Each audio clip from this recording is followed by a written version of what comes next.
దక్షిణాఫ్రికాలో గాంధీని ట్రైన్లోంచి గెంటి వేయబడ్డ గాంధీ గారు గుర్తొచ్చారు.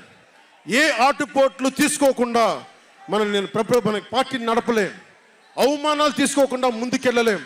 వారందరినీ స్మరించుకొని వారి స్ఫూర్తితోటి ఈరోజు నిలబడే ఉన్నాం, బలంగా నిలబడి ఉన్నాం, ఒక కంటకొని ఎదుర్కొంటూ ఉన్నాం. మీరు చెప్పండి, మీకు కాంటాక్ట్ సర్టిఫికేట్ కావాలి ఉద్యోగాలకు వెళ్ళాలంటే? మీరు ఉద్యోగాలకు వెళ్ళాలంటే కాంటాక్ట్ సర్టిఫికేట్స్ కావాలి, పాస్పోర్ట్ కావాలంటే మీ ప్రవర్తన ఎలాంటి ప్రవర్తన కాంటాక్ట్ సర్టిఫికేట్లు కావాలి.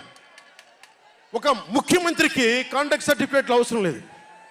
ఎన్ని కేసులున్నా పర్లా, ఈ ఉండే గూండా ఎమ్మెల్యేలకి ఎన్ని దోపిడీలు చేసినా వాళ్ళకి కాంటాక్ట్ సర్టిఫికేట్ అవసరం లేదు. పోలీసు ఉద్యోగానికి వెళ్ళాలంటే కాంటాక్ట్ సర్టిఫికేట్లు, చిన్నపాటి ఉద్యోగం కావాలంటే కాంటాక్ట్ సర్టిఫికేట్లు. కానీ మనల్ని పాలించే ఈ వైఎస్ జగన్కి, వీళ్ళ అనుంగులైన ఈ దాష్టీకుల సమూహానికి కాంటాక్ట్ సర్టిఫికేట్ అవసరం లేదు. మనకి కాంటాక్ట్ సర్టిఫికేట్లు ఇచ్చే నాయకులు మనకంటే ఉన్నతంగా ఉండి తీరాలి.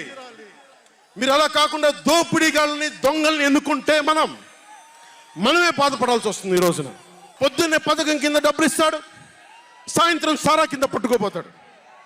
జగన్ ఇచ్చేది చేయూత కాదు, చేతి వాటం. పొద్దున్నే డబ్బులు ఇస్తాడు, పొద్దున్నే పథకం కింద డబ్బులు, సాయంత్రం సారా కింద పట్టుకెళ్ళిపోతాడు. ఎక్కడైనా చూడు, డిజిటల్ పేమెంట్స్ లేవు, మొత్తం సారా డబ్బులంతా క్యాష్ డబ్బులు, మొత్తం క్యాష్ డబ్బులు. ఇలాంటిది నేను ఇన్ని రోజుల నుంచి, ఇన్ని సంవత్సరాల నుంచి నిలబడే ఉన్నాం. బాధగా ఉంది, అరే మా నేల ఏమైపోతుందని బాధ ఉంది. కింద మీద పడుతున్నాం. ఏ రోజు కూడా ఎవరిని చేయి సాచి డబ్బులు అడగల, నిలబడి ఉన్నాం. కష్టపడి సంపాదించిన డబ్బులు తీసి పార్టీని నడిపాం. ఎవరున్నారు నా వెనక? మహామహులు ఉన్నారా? నన్ను నమ్మే నా జన సైనికులు, నన్ను నమ్మిన నా తల్లులు తప్ప ఎవరున్నారు నా వెంట? ఎందుకు నిలబడి ఉన్నాం? అరే నా దేశం బాగుండాలనే కదా, మన సమాజం బాగుండాలనే కదా, యువత భవిష్యత్తు బాగుండాలనే కదా నా తపన. అలాంటి నేను సినిమాలో ఉన్నప్పుడు కూడా అందరు హీరోలు బాగుండాలని కోరుకునేవాడిని. ఒక సినిమా హిట్ అయితే, నాది అయితే ఒక వారమే నేను ఉంటాను. బాలయ్య గారి సినిమా సూపర్ డూపర్ హిట్ అవ్వాలని కోరుకునేవాడిని. జూనియర్ ఎన్టీఆర్ గారి సినిమా హిట్ అవ్వాలని కోరుకునేవాడిని.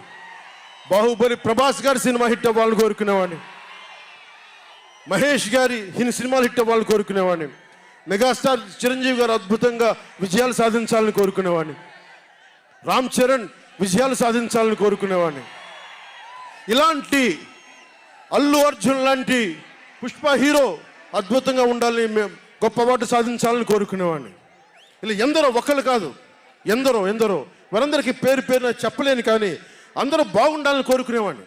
అలాంటి నేను కోరుకుంటుంది కూడా మీరందరూ బాగుండాలి. మనలో మనం కొట్లాడకుండా, కులాల మధ్య కొట్లాడకుండా, వర్గాల మధ్య పోరు లేకుండా, ప్రాంతీయ విభేదాలు లేకుండా ఆంధ్రప్రదేశ్ సుభిక్షంగా ఉండాలని తపన పడేవాడిని నేను. అలాంటి నేను కొన్ని నిర్ణయాలు తీసుకుంటాం. ఆ నిర్ణయాలు ఎలాంటివి? నాకు సంబంధించినవి కాదు, ప్రజలకు సంబంధించినవి. పొత్తులో భాగంగా నేను 24 స్థానాలు తీసుకున్నాను. 24 అసెంబ్లీ స్థానాలు తీసుకుంటే ఇంతేనా అంటున్నారు. 24ఏనా? ఇంతేనా? మనోళ్ళు కాదు, అవతలి వాళ్ళకి తెలియట్లా. బలి చక్రవర్తి కూడా వామనుణ్ణి చూసి ఇంతేనా అన్నాడు. బలి చక్రవర్తి కూడా వామనుణ్ణి చూసి ఇంతేనా అన్నాడు. నెత్తి మీద కాలు పెట్టి బలి చక్రవర్తిని అధాపాతాళానికి తొక్కుతున్నప్పుడు తెలిసింది ఎంతో అని. ఇంతింతై వటుడింతై నభో వీధిపై నంతై తోయిద మండలాగ్రమునకంతై వామనవతారాన్ని చూపిస్తుంది జనసేన. జగన్ గుర్తుపెట్టుకో, అధాపాతాళానికి తొక్కకపోతే నా పేరు పవన్ కళ్యాణే కాదు, మా పార్టీ జనసేనే కాదు, మర్చిపోకో. రేపు ఎన్నికలైనప్పుడు వైసీపీ వాళ్ళకి తెలుస్తోంది మనం ఎంతో. నెత్తి మీద కాలేసి తొక్కుతాం కదా, అప్పుడు అర్థమవుతుంది మేమేంటో. జగన్ జనసేన ఒక్క సీటు గెలిస్తేనే, నేను రాజమండ్రి రోడ్ల పర్యవేక్షణకి వస్తానని అంటేనే రాత్రికి రాత్రి 10th క్లాస్ విద్యార్థిలాగా 10th క్లాస్ చదువుకునే విద్యార్థిలాగా రాత్రికి రాత్రి రోడ్లు వేశారు. నైట్ అవుట్ చేసి మరి ఒక్క సీటుకే ఇదంతా, ఒక్క సీటు గెలిస్తేనే రాత్రికి రాత్రి రోడ్లు వేసావు. జనసేన 24 సీట్లతో ఏం చేయగలరో మీరు ఊహించుకోగలరా? వ్యూహం నాకు వదలండి, నన్ను నమ్మండి. 24 ఏంటి అని అంటా ఉన్నారు. విశ్వామిత్రుడు, బ్రహ్మర్షి విశ్వామిత్రుడు బ్రహ్మపదానికి వెళ్ళడానికి కూడా 24తోనే. గాయత్రి మంత్రం 24 అక్షరాలు. అంకెలు లెక్క పెట్టదని చెప్పండి ఎవరిని, అంకెలు లెక్క పెట్టదని చెప్పండి ఎవరిని. పవన్ కళ్యాణ్ వంక కూడా చూడలేరని చెప్పండి. జనసేన మీద కన్నెత్తి కూడా చూడలేరని చెప్పండి. మనకి వైసీపీ జగన్ లాగా వేల కోట్లాది రూపాయలు వారసత్వంగా తినేసామా ఏంటి? మనం ఎన్నికలు రాగానే నియోజకవర్గానికి 50 నుంచి 100 కోట్లు తీయడానికి, ఖర్చు పెట్టడానికి, అన్ని స్థానాల్లో పోటీ చేయడానికి మన దగ్గర 50, 100, వేల కోట్ల డబ్బులు ఉన్నాయి. మన దగ్గర దోచేసిన డబ్బులు ఉన్నాయా? లేదంటే 4 దశాబ్దాల సుదీర్ఘమైన అనుభవం ఉన్న ఒక వ్యవస్థలు ఉన్నాయా మన దగ్గర? తెలుగుదేశం పార్టీ నాయకుల్లాగా ఏమున్నాయి మన దగ్గర? వెతుక్కున్నాం,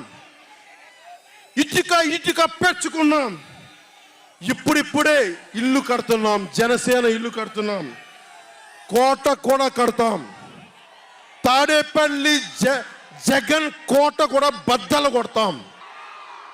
సామాన్యుడు రాజకీయం చేస్తే భరించలేని ఆధిపత్యపు ధోరణి, సామాన్యులు రాజకీయం చేస్తే తట్టుకోలేరు. అధికారం వాళ్ళ ఫ్యాక్షన్ కోటల్లోనే ఉండాలి.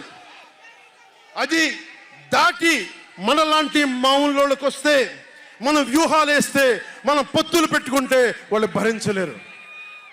అందుకని రకరకాలుగా చెప్తారు కథలు. సామాన్యుని రాజకీయం భరించమని చెప్పండి.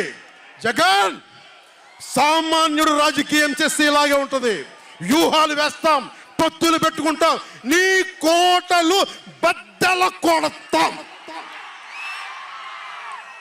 అలాగే నాకు కానీ జనసేన పార్టీకి కానీ సలహాలు సూచనలు అవసరం లేదు. సలహాలు సూచనలు ఇచ్చేవాళ్ళు అక్కర్లేదు.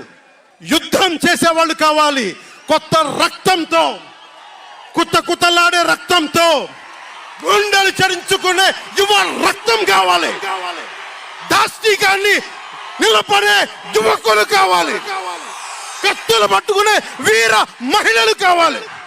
అంతేగాని నాకు సలహాలు ఇచ్చేవాళ్ళు, మీకు తెలుసా జగన్ ఎలాంటి వాడో? సొంత బాబాయిని మర్డర్ చేయించిన